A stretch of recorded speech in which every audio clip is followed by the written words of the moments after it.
झूठे वादे करते हो, साड़ी तो दिलाते नहीं, दुनिया घुमाओ। मैं हरियाणा का हूँ और हरियाणा का लड़का वो भी गजब का होता है। मांग ले, वो तो देगी ही देगी वोट तुझे।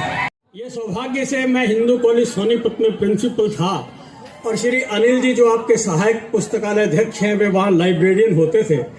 उस समय के कुछ संस्मरणों से इन्होंने प्रेम पूर्वक मुझे बुला लिया। इतनी दूर से भी मैं चला आया और अध्यापक भी गजब का होता है। और इससे पहले यहाँ कोई नेता बैठे हो तो मैं नेता पर एक टिप्पणी करना चाहूंगा। मेरे शहर के एक नेता ने सोचा चुनाव आ रहा है तो पहला वोट उससे मांगू जो दे दे। बड़ी कोशिश की, इधर उधर नजर मारी, किसी पर भरोसा नहीं। वह नेताजी को किसी पर भरोसा नहीं होता। आखिरकार उसने सोचा अपनी बीवी से मांग ले, वो तो देगी ही देगी वोट। उसने अपनी पत्नी से जो वोट मांगा और पत्नी हरियाणा की थी, उसने जो जवाब दिया वो जवाब जजेस सामने बैठे हैं। मेरा सौभाग्य है कि माननीय कुलपति महोदय भी बीच में बैठे हैं। मेरा कोई निजी परिचय नहीं था, अभी बताया। तो लीजिए मैं एक आपको छंद सुनाता हूँ कि नेता पत्नी से बोले वोट मुझे देना प्रिय, अब के जो जीता तुझे दुनिया घुमाऊंगा। पत्नी तू नक्के बोली झूठे वादे करते हो, साड़ी तो दिलाते नहीं, दुनिया घुमाऊंगा। नेता बोला मान जा, नेता बोला मान जा, नहीं तो मैं विरोधी की घराली को ले आके तेरी सौतन बनाऊंगा। पत्नियों बोली वो विरोधी साड़ी दे गया है और कह गया है आजा मंत्री बनाऊंगा। महिलाओं को ऐसे हल्के में मत लेना। और मैं तो वही हरियाणा का हूँ। कवि सम्मेलन में खूब तालियां बजी और तालियां बजने के बाद जब मैं मंच से बाहर गया तो मेरे साथ क्या हुआ, एक शराबी गणी जोड़ते मेरे चिपट गया और वहां के लिपट गया। बोला वारे पंडित लक्ष्मी चंद, तू तो मंच पे छा जा है, तना सुन के जी सा आ जा है। फिर बोला बोतल ले रहा है। मैं मायूस होके बोला भाई मेरे धोरे बोतल तक कौनी। बोला फिर कह राज्य हो रहा है, तू लक्ष्मी चंद भी कौनी। ये हमारे हरियाणा का सौभाग्य। मेरा एक विद्यार्थी इंटरव्यू देने गया, इंटरव्यू लेने ने पूछा रे तू अपना नाम बता। बोला मेरा नाम भीम सिंह परवाना। बोला देश की राजधानी का नाम बता। बोला जींद और नरवाना।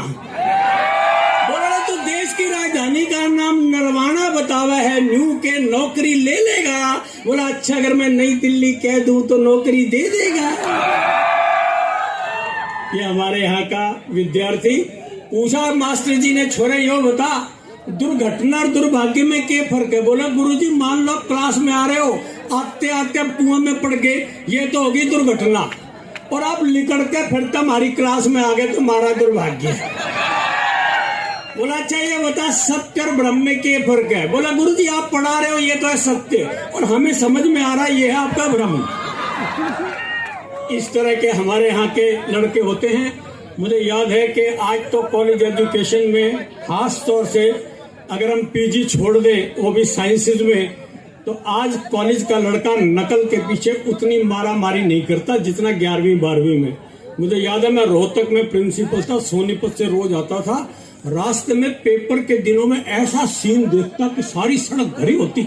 मैंने ये किस लिए आ रहे हैं, किसी की बुआ आ रही, फूफा आ रहा, पर्ची लेके नकल करा रहे। तब मैंने एक कविता लिखी थी, वो आपके सामने सुना देता हूँ। इतना ही समय मुझे, मैं समझता हूँ आप बर्दाश्त कर सकेंगे कि अंग्रेजी का था इम्तिहान। अंग्रेजी का था इम्तिहान और हर छोरा अपनी गोद में ले रहा नकल का पूरा सामान।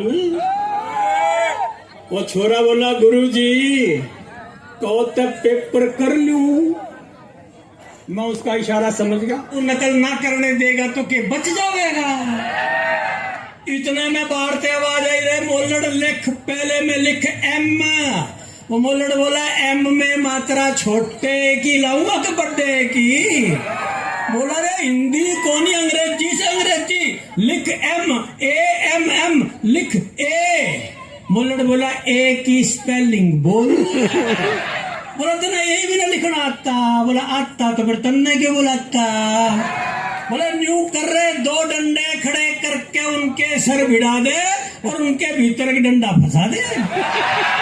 बोले अंग्रेजी सा के पुलिस का थाना। मैं बोला यो से देशा में देश हरियाणा। भाई अगले दिन था संस्कृत का इम्तिहान और मोल्लड़ के चेहरे पे मुस्कान में मुस्कान। बोला आज तो संस्कृत का पेपर इतना बढ़िया करके आया हूँ, अक पंडित लक्ष्मी चंद भी सुथरा करके आया हूँ। पेपर में आ गया सर्वे भवन्तु सुखिना और मन ने लिख दी कि सर्वे करने पे पता चला है कि भवन्तु ऋषि के आश्रम में कोई सुखी ना। सर्वे संतु निरामया, सर्वे करने पे पता चला है सारे संत लोग निरी माया में लिप्त हैं। सर्वे भद्राणी पश्यन्तु, सारे भद्र लोग पशु हैं।